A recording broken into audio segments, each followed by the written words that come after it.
हाय दोस्तों, नमस्कार। आप सभी का मेरे चैनल में स्वागत है। आज हम बात करेंगे नेल्को लिमिटेड की। और नेल्को लिमिटेड के अंदर कंटिन्यूसली ये तीसरा दिन है जहां पर ये तेज़ी बना के रखा हुआ है, यानी कि इस शेयर के अंदर कंटिन्यूसली अपर सर्किट लगता हुआ नज़र आ रहा है। फर्स्ट डे इसने काफ़ी अच्छी तरीके से 10% का स्पाइक मारा था और उसके बाद आप देखेंगे 3 दिन हो गए हैं इसके अंदर कंटिन्यूसली रिटर्न के बाद रिटर्न निकलते हुए दिखाई दे रहे हैं।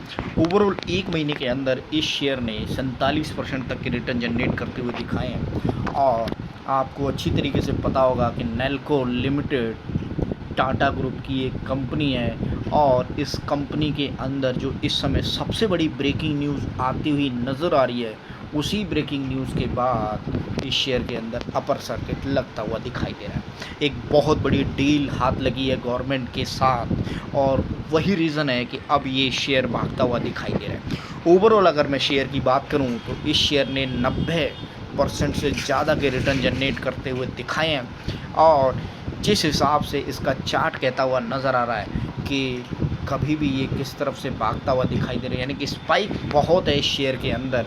आई थिंक काफ़ी टाइम से ये न्यूज़ या ये फाइल ज़रूर गवर्नमेंट के पास रही होगी और धीरे धीरे इसके अंदर स्पाइक आता रहा और आज की डेट में फ़ाइनल मोहर लगती हुई दिखाई दे रही है। और यही रीज़न है कि फ़ाइल जब पास होती हुई दिखाई देती है तो डेफिनेटली शेयरों के अंदर तेज़ी आना एकदम लाजमी है। और यही रीज़न है कि इस समय ये शेयर काफ़ी तेज़ी से भागता हुआ दिखाई दे रहा है। 1 महीने के चार्ट को देखेंगे तो काफ़ी अच्छी मजबूती है। ये टिल डेट को देखेंगे तो 37% तक की मजबूती, यानी कि जो ओवरऑल मजबूती नज़र आती हुई दिखाई दे रही है, इसी महीने से स्टार्ट हुई है। ओह, तो सबसे पहले मैं ले के चलता हूँ आपको उस खबर के ऊपर कि ऐसी कौन सी खबर है जिसके बाद इस कंपनी का जो शेयर है वो कंटिन्यूसली भागता हुआ नज़र आ रहा है। 5 दिन के चार्ट के अंदर 26% तक की तेज़ी और वो न्यूज़ जिसके अंदर इस तेज़ी का पूरा राज छुपा हुआ है। तो यहाँ पर Nelco share price why Tata group share hit 10% का अपर सर्किट। थोड़ी सी खबर पुरानी है, 26 अगस्त की, और आज हो गया है ज़्यादा दिन। मल्टीबैगर उस समय की खबर आज की डेट में मैं आपको पढ़ के सुना रहा हूँ। और यही रीज़न है कि नेल्को के बारे में लोग बहुत कम जानते हैं। आपको मार्केट के अंदर हर शेयर की ऊपर और नीचे की और कंपनी का प्रोफाइल क्या है, कंपनी क्या काम करती है, कहीं कंपनी ऐसा काम तो नहीं करती कि उस सेक्टर के अंदर वो लीडर हो। और यही रीज़न है कि Nelco India's leading satellite communication service provider, ये देखिएगा ये लाइन जब आप पढ़ेंगे, share of Nelco India's leading satellite communication service provider hit 10% upper circuit जब पहली बार, एंड देन उसके बाद कंटिन्यूसली 2 दिन मंडे और ट्यूसडे को भी ये अपर सर्किट में चलता हुआ दिखाई दे रहा है। Share of Nelco India's leading satellite communication service provider hit 10% upper circuit on Friday intraday trade on the BSE, and the spike share was came after Nelco entered into an agreement with Intelsat, the operator of the one of the world's largest integrated satellite and terrestrial network and leading provider of in-flight connectivity। तो ये जो खबर है उसके बाद से इस share के अंदर स्पाइक लगता हुआ नज़र आ रहा है। और यही रीज़न है कि इस शेयर के अंदर इस समय तेज़ी बनती हुई दिखाई दे रही है।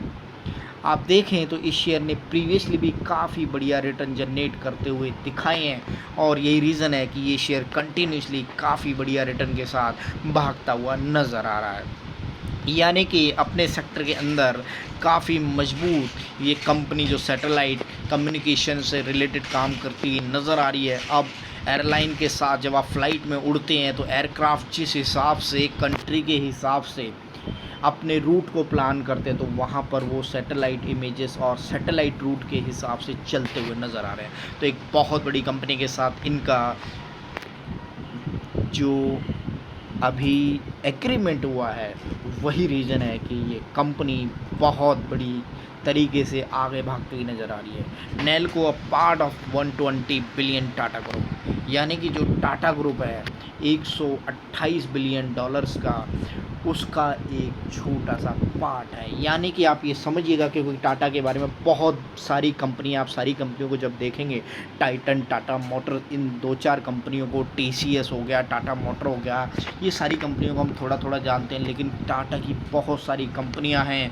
टाटा टेली सर्विस को आप अच्छी तरीके से जानते होंगे, जो एकदम से उभर के निकलती हुई दिखाई देती है पिछले 2 सालों से, और यही रीज़न है कि अब इस कंपनी के अंदर भी तेज़ी बनती हुई नज़र आ रही है।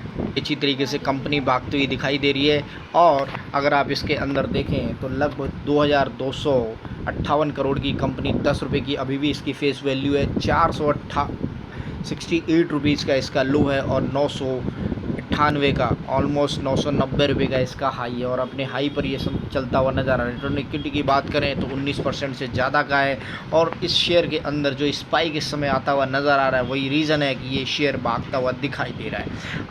अगर बात करें इसके अंदर जो नंबर 3 की कंपनी है, उससे पहले एस्ट्रा माइक्रो और आईटीआई है। इसके साथ साथ में अगर क्वार्टरली रिटर्न की बात करूं तो कंसिस्टेंट परफॉर्मेंस है इस शेयर के अंदर, किस हिसाब से नेट प्रॉफिट निकलते हुए दिखाई दे रहे क्वार्टरली बाई क्वार्टरली। ये इसके नेट प्रॉफिट्स हैं जो काफ़ी अच्छे हिसाब से 3.4 करोड़, 5.26 करोड़, यानी कि कंपनी उतनी बड़ी नहीं है, लेकिन फिर भी काफ़ी अच्छे रिटर्न देती हुई दिखाई दे रही है। कंसिस्टेंट परफॉर्मेंस की बात करें तो यहाँ पर आप देखेंगे पिछले 4 सालों से कंपनी की जो प्रॉफिट बनाने की स्पीड है वो धीरे धीरे बढ़ती हुई नज़र आ रही है। उससे पहले इस कंपनी ने 22 करोड़ का नेट प्रॉफिट बनाया था काफ़ी टाइम पहले, यानी कि ऑलमोस्ट 5 साल पहले की ये बात है, और इस समय ये 14 करोड़, 12 करोड़, 16 करोड़ और 16 करोड़ का नेट प्रॉफिट बनाती हुई दिखाई दे रही है। अब इस शेयर के अंदर अगर आप देखेंगे तो डेफिनेटली बहुत बड़ा बूम आने वाला है आगे आने वाले टाइम। इसके साथ साथ मैं आपको बता दूँ, सबसे बड़ी जो चीज़ देखने की है वो है शेयर होल्डिंग पैटर्न की, यानी कि एफआईआई की किस हिसाब से इसके अंदर हिस्सेदारी है। तो यहाँ पर आप देखेंगे जो नेटवर्क के अंदर जो एफआईआई नज़र आते हुए इस समय दिखाई दे रहे हैं, और डीआईआई जो आपको नज़र आते हुए दिखाई दे रहे हैं, तो इस समय आप देखेंगे डीआईआई ने ऑलमोस्ट 3.86% की हिस्सेदारी, यानी कि 1.01% की हिस्सेदारी बढ़ाई है, और एफआईआई अपने उसी जगह पर बने हुए हैं।